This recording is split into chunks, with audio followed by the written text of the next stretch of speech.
Bonjour. En tant qu'agent économique, nous sommes généralement conscients du rôle que joue la monnaie nationale au niveau de l'économie. Cependant, nous ne sommes pas toujours aussi imbus des étapes conduisant à la mise en circulation de cette monnaie. Je suis Max-Edouard Mondésir, cadre de la BRH. Et aujourd'hui, je vous invite à laisser de côté l'aspect utilitaire pour jeter sur la monnaie un regard sous un autre angle, plus précisément sur la fabrication, mais aussi les processus d'émission et de destruction des billets et des pièces de monnaie. Rappelons que la BRH est la banque centrale du pays. À ce titre, elle joue du privilège exclusif de l'émission des billets et de la monnaie divisionnaire. Comme beaucoup de banques centrales, la BRH ne fabrique pas elle-même ses billets et ses pièces de monnaie. Les firmes qui ont eu à fournir leurs services à la BRH figurent ainsi parmi les plus cotées de l'industrie. Nous pouvons citer par exemple Gieseck & Devrient de l'Allemagne, Delaware International Limited de l'Angleterre, Ouverture Fiduciaire SA de la France pour les billets et la Royal Mint de l'Angleterre et la monnaie royale canadienne pour les pièces de monnaie. Les billets et les pièces de monnaie étant fabriqués, ils ont bien sûr un coût. Combien coûtent des billets de banque, par exemple? Les coûts d'impression des billets varient en général en fonction de plusieurs paramètres, dont la gamme à laquelle appartiennent les billets, le volume commandé, le support sur lequel le billet est imprimé. Voyons d'abord la gamme. Les billets de haut de gamme et d'un niveau de sophistication et de sécurité élevé coûtent naturellement plus cher que les billets de bas de gamme. En général, les billets de forte dénomination sont des billets de haute gamme. Le volume commandé. Plus le volume commandé est élevé, plus le coût unitaire baissera en fonction de l'économie d'échelle, bien sûr. Et enfin, le support sur lequel le billet est imprimé. Les supports réputés de grande durabilité, tels que le polymère ou l'hybride, coûtent en général 3 fois plus cher que le papier traditionnel. Nous pouvons dire que les coûts d'impression moyens des billets sur papier, 100% chiffon, coûtent environ 70 $ américains le millier pour le haut de gamme et environ 45 $ américains le millier pour le bas de gamme. Les billets et les pièces de monnaie étant fabriqués par les fournisseurs et reçus par la BRH, ils sont, suivant certaines circonstances, mis en circulation. On parle alors d'émission monétaire. L'émission monétaire désigne donc l'acte solennel à travers lequel un lot de billets ou de pièces de monnaie est déclaré en circulation par la BRH.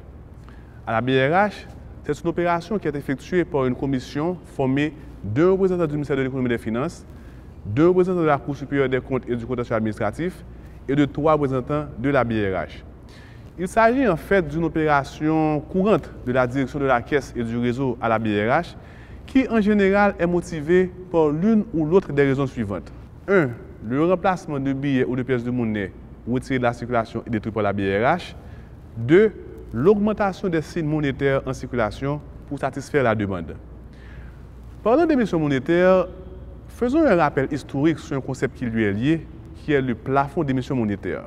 Le plafond d'émission monétaire désignait un montant limite fixé par la loi que le cumul des émissions visant l'augmentation des signes monétaires en circulation ne devait pas dépasser. Ainsi, toutes les opérations d'émission devaient se faire à l'intérieur de cette limite.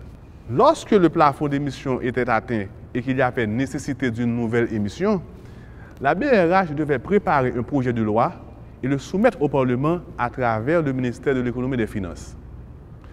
Cette situation présentait une certaine entrave au fonctionnement harmonieux de l'institution, car parfois les billets et les pièces de monnaie étaient disponibles, mais ne pouvaient pas être utilisés en raison du plafond. Ainsi, la loi d'élimination du plafond d'émission monétaire fut promulguée le 26 septembre 2001 et publiée dans le Moniteur numéro 91 du 12 novembre de la même année. Depuis cette date, la BRH n'a besoin que d'une autorisation de son conseil d'administration pour réaliser une émission monétaire. Les billets de banque et les pièces de monnaie étant émis, ils peuvent aussi être détruits.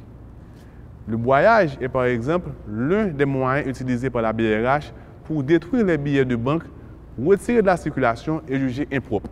D'autres méthodes ont aussi été utilisées par le passé, comme par exemple l'incinération en plein air qui a prévalu lors de la destruction du système de broyage de l'institution après le tremblement de terre du 12 janvier 2010. La destruction des billets de banque est l'aboutissement d'un long processus qui comprend plusieurs étapes. Elle est réalisée par une commission formée de représentants du ministère de l'Économie et des Finances, de la Cour supérieure des comptes et du contentieux administratif et de la BRH. Elle se réalise en général sous des conditions maximales de sécurité. Pour finir, une note sur les banques commerciales, car après tout, elles jouent un rôle fondamental dans l'acheminement de la monnaie vers les agents économiques.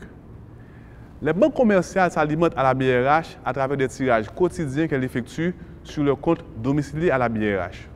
Les banques commerciales s'alimentent en billets et en pièces de monnaie à travers des tirages qu'elles réalisent quotidiennement sur leur compte domicilié à la BRH.